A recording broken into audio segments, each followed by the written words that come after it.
Hello दोस्तों, कैसे हो आप सब। मैं उम्मीद करता हूँ आप सब अच्छे होंगे। दोस्तों, बिटकॉइन एक इम्पॉर्टेंट रेजिस्टेंस या सपोर्ट के ऊपर है और आप देखोगे इसी के ऊपर नीचे इस टाइम पे हो रहा है, जिसको हम 200 डे मूविंग एवरेज कहते हैं। और जो कि एक गदाधारी भीम अगर रेजिस्टेंस पे आता है तो बहुत बड़ा रेजिस्टेंस निकल के आता है। आप देखो यहीं ये कोशिश कर रहा है बार बार इसको हिट करने की या इसके ऊपर मेंटेन करने की, और ये सपोर्ट भी बहुत अच्छी निकल के आता है। तो ये थोड़ी थोड़ी टेक्निकल चीज़ें हैं जो आपको यहाँ पे पता होनी चाहिए। लेकिन आज की जो वीडियो है, जो शायद कोई कैलकुलेशन में गलती तो नहीं हो गया, क्योंकि आज मैं बिटकॉइन और क्रिप्टो करेंसी मार्केट या टोटल मार्केट कैप जिसमें से बिटकॉइन को हटा देते हैं, तो मैं उसकी कैलकुलेशन देख रहा था कि यार मार्च में तो हमें उम्मीद थी, फरवरी में उम्मीद थी अच्छा करेगा, क्योंकि बिटकॉइन का हिस्टोरिकल डाटा तो यही कहता है कि जनवरी फरवरी मार्च या यूजुअली हाफिंग के बाद का साल जो होता है वो 3-4 महीने पहले अच्छे करते हैं या ओवरऑल साल ही अच्छा करता है, यानी कि हर क्वार्टर अच्छा करता है। 2017 में हमने ऐसा देखा, 2021 में ऐसा देखा। अफसोस 2025 में हमें कुछ ऐसा नहीं देखने को मिल रहा है और शॉकिंग है कि शायद बिटकॉइन नेगेटिव यहाँ क्लोज करे मार्च के अंदर। लेकिन मुद्दा ऑल्ट कॉइन्स को लेके है और हर कोई यही सोच रहा है कि यार ऑल्ट कॉइन्स में तो कुछ हो, बिटकॉइन तो चलो फिर भी कुछ खास नहीं गिरा है। $1,00,000 से 80, 85, 90 हज़ार डॉलर कोई गिरना होता है। गिरते तो ऑल्ट कॉइन्स हैं कि भैया यहाँ पर 100% में से हमारा 80% पोर्टफोलियो उड़ जाता है, 20-25% ये बूंदियों के अंदर दोबारे आ गए हैं। तो हमारे से क्या कोई कैलकुलेशन गलती तो नहीं हुई है। तो मैं टोटल मार्केट कैप का जब चार्ट देख रहा था तो मुझे लगा यार शायद हमें मार्च, अप्रैल, मई, जून ये 3-4 महीने वेट करना चाहिए, और शायद जो हिस्ट्री के अंदर अभी बिटकॉइन के अंदर रिपीट होता नहीं देखने को मिल रहा है, शायद हमारी अगर किस्मत अच्छी हुई या जो हिस्टोरिकली डाटा कहता है, तो उम्मीद है ये यहाँ पे आगे आने वाले टाइम के अंदर बिटकॉइन और क्रिप्टो करेंसी मार्केट खासकर ऑल्ट सीज़न हमें देखने को मिल सकता है। और उसके लिए हिस्टोरिकली जो डाटा कहता है वो मैं इस वीडियो के अंदर आपको बताने वाला हूँ। आप बोलोगे मैं हूँ कहाँ पर, मैं बाहर आया हूँ, लेकिन मेरी कोशिश रहती है जब भी मौका मिले मैं आपके साथ में इन्फॉर्मेशन शेयर करूँ, और वो मैं हमेशा करता रहूँगा। तो दोस्तों, चैनल पे पहली बार आया तो चैनल को जो है लाइक करिए, चैनल को सब्सक्राइब कीजिए, वीडियो को लाइक करिए और इस वीडियो को शेयर भी कीजिएगा, क्योंकि बहुत इम्पॉर्टेंट ये वीडियो है। और शायद जो हम इस टाइम पे थके, निराश, परेशान हुए पड़े हैं, लेकिन शायद ये चार्ट, ये सिग्नल जो मैं आपको बता रहा हूँ, जो इंडिकेटर मिल रहा है, और बिटकॉइन के बाद में अब जो ऑलमोस्ट सारी की सारी मार्केट रिकवर करते देखने को मिल रही है, तो उम्मीद अभी बाकी है। वो कहते हैं ना, टाइगर अभी ज़िंदा है, तो यहाँ पर अभी क्रिप्टो ज़िंदा है, क्योंकि बिटकॉइन जब तक बुरी तरह नहीं गिरेगा हम इस चीज़ को नहीं बोल सकते कि यार हम एक बेयर मार्केट के अंदर चले गए हैं। तो यहाँ पर वो चार्ट भी शेयर करूँगा, ओवरऑल क्या मार्केट के अंदर चल रहा है वो भी मैं आपको इस वीडियो के अंदर बताने की कोशिश करूँगा। लेकिन दोस्तों, मेरी कोशिश रहती है सिचुएशन कैसी भी हो आपके साथ यहाँ पे बना रहूँ, और वो मैं करने की कोशिश कर रहा हूँ। और मैं ट्रैवल कर रहा हूँ फिर भी मैं यहाँ पे कोशिश कर रहा हूँ।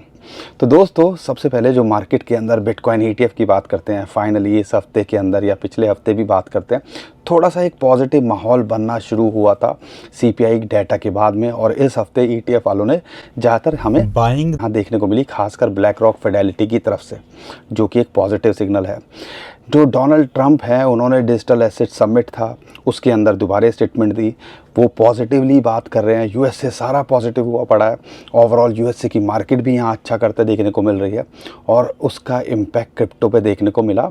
लेकिन $86,000 जाने के बाद दोबारा से बिटकॉइन $84,000 पे आ गया, जो कि एक सपोर्ट है। तो आप समझ लीजिएगा यहाँ पे जब तक ये टिका हुआ है, नथिंग टू वरी। और एक इंपॉर्टेंट सपोर्ट $80,000 है। शॉर्ट टर्म की बात मैं पहले कर रहा हूँ ताकि आपको जल्दी से सारी चीज़ें समझ में आए कि लाइंस हमारे लिए कहाँ हैं। तो यहाँ पर हमें लगता है कि बहुत कुछ चल रहा है, और ये मत भूलिएगा जिस टाइम पे हम सबसे ज़्यादा पैनिक के अंदर थे, 1,67,000 बिटकॉइन, 1,67,000, और हमें लगता है ये 5-10 हज़ार बिटकॉइन और बढ़े ही होंगे पिछले 2-3 दिनों के अंदर, क्योंकि ये डाटा थोड़ा सा हफ्ते भर पुराना है। तो आप कह लीजिए कि यहाँ पे बाइंग तो हुई है, हम परेशान हैं। और यहाँ पर USDC हो USDT हो, लगातार वो भी मिंट हो रहे हैं। और ये मत भूलिएगा, उसका मिंट होना भी कहीं ना कहीं यही बताता है शॉर्ट टर्म में प्रेशर बनाया जा सकता है, हमें प्रेशर में लाया जा सकता है। लेकिन ये जो पैसा है कहीं ना कहीं, ये जो USDC USDT मिंट हो रहे हैं, वो इसीलिए मिंट हो रहे होंगे ताकि यहाँ पर हम जो है बाइंग कर सकें डिप के अंदर। और जब उनका माल बिक जो है ख़रीदारी हो जाएगी तो आप देखिएगा मार्केट एकदम से 2-4 दिन ही लगते हैं एक पॉजिटिव माहौल बनने के लिए। जैसा कि हमें अभी CPI डाटा के बाद में देखने को मिला, जैसा हम देखें 1-2 महीने चाहिए जिसका हम वेट कर रहे हैं। जैसा हमने डोनाल्ड ट्रंप के प्रेसिडेंट इलेक्शन जीतने के बाद देखा नवंबर दिसंबर के अंदर क्या हुआ। तो इन शॉर्ट यहाँ पर हमने 2025 के अंदर कम से कम वेट करना चाहिए। और ख़ासकर ये जो कैलकुलेशन जो मैं बता रहा हूँ, ये 2-3 महीने कम से कम हमें रहना चाहिए। मई जून तक शायद टिकने की यहाँ कोशिश करनी चाहिए और दिसंबर तक फोकस करना चाहिए। क्या मई जून में हो ना हो, दिसंबर, क्योंकि ये 2025 से बहुत उम्मीदें हैं और हमें लगता है ये आने वाले टाइम के अंदर अच्छा ही करेगा। अब यहाँ पर आपको जो मैं चार्ट शेयर कर रहा था वो मैं आपके साथ में शेयर करता हूँ। ये जो चार्ट है इसके अंदर हमने बिटकॉइन का मार्केट कैप हटा दिया है। 2017 के अंदर क्या हुआ, 2017 के अंदर अगर आप देखते हो तो यहाँ पर मार्केट के अंदर लगभग $20 बिलियन की इंक्रीमेंट हुई थी क्रिप्टो मार्केट कैप। और उसकी बात करते हैं, वो भी एक बहुत बड़ी बात है अगर इतनी मार्केट कैप भी यहाँ बढ़ रही है। क्यों, उसका एक रीज़न बताता हूँ यहाँ पर। क्योंकि जब मार्केट बहुत छोटी थी उस टाइम पे और परसेंटेज वाइज देखें तो 2000% बढ़ी थी, नई मार्केट थी, 1-2 बिलियन से ही मार्केट अच्छा खासा भूचाल आ जाता था। यहाँ पे 20 बिलियन तो बहुत बड़ी बात हो जाती है। फिर 2021 के अंदर अगर हम बात करते हैं तो मार्केट कैप $1000 बिलियन बढ़ा था। लेकिन यहाँ पर अगर आप देखते हो परसेंटेज वाइज 200%, 160% के आसपास ही इंक्रीमेंट देखी थी। और 160% ने ही मार्केट के अंदर एक अच्छा खासा माहौल बना दिया था।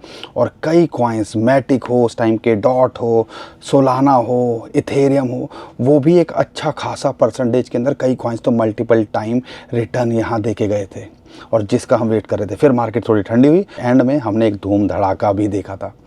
तो क्या हमें यहाँ पे 2-3 महीने वेट नहीं करना चाहिए या 2025 के अंदर हमें टाइम नहीं देना चाहिए? आप हमें बताइए यहाँ पे करना क्या चाहिए। लेकिन बिटकॉइन देखते हैं, ओवरऑल मार्केट को देखते हैं, जिस हिसाब से लूटी पड़ी पिटी पड़ी है, बॉटम के आसपास है, तो बेस्ट यही रहेगा कि हम फोकस करें चीज़ों पे, अच्छे से डेवलप करने पे। अच्छे कॉइन्स मिले हैं जैसे कि इथेरियम $2000 के आसपास घूम रहा है। अगर आपको सोलाना भी $100 के आसपास मिले, एक अपॉर्चुनिटी की तरह हो सकता है। यहाँ पे अगर नियर मिले, अगर $2-2.5 के आसपास, एक बड़ी अच्छी अपॉर्चुनिटी हो सकती है। XRP $2 पे मिले, अपॉर्चुनिटी गाला के अंदर अगर आप देखते हो $0.01517 के आसपास मिले, अपॉर्चुनिटी की तरह ले सकते हो। आर्बिट्रम $0.35 के आसपास मिले। तो मतलब आपने दिमाग नहीं लगाना है।